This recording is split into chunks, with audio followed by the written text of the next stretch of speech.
भूमिपुत्रांवर अन्याय होत असताना आंदोलनासाठी मागे पडणार नाही, आदित्य ठाकरे यांनी हे वक्तव्य केलंय।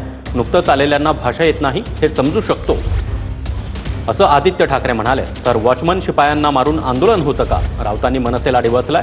दरम्यान राऊतांना अक्कल नाही, त्यांना उत्तर देणार नाही असं संदीप देशपांडे यांनी म्हटलंय। मराठी भाषेचा अपमान होतोय, पुत्रांवर अन्याय होतोय, तिथे आम्ही आंदोलन करायला कुठेही मागे हटणार नाही।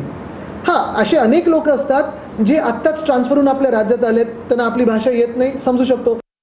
ज्या प्रकारचं आंदोलन मराठी विषयी मी पाहतो त्याला मी मराठीचं आंदोलन म्हणणार नाही।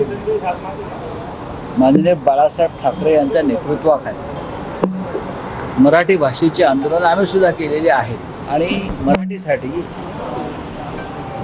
आम्हीही लोकांच्या कानफडात मारलेले आहे। त्याच्या हातामध्ये निर्णय घेण्याची क्षमता आहे, जो प्रमुख आहे त्याच्या कानफडात मारली पाहिजे। वॉचमन, शिपाई, चहा देणारा, अशा लोकांना कानफडात मारून का आंदोलन होतं का?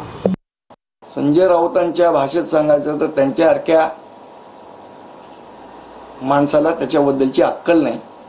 मनसेवर टीका करणं आणि मनसे द्वेष हा संजय राऊतांच्या मनामनात भरलेला आहे, त्यामुळे अशा प्रकारची वक्तव्य करतात। अशा भिकार फुल्या माणसाला उत्तर द्यायची गरज नाही।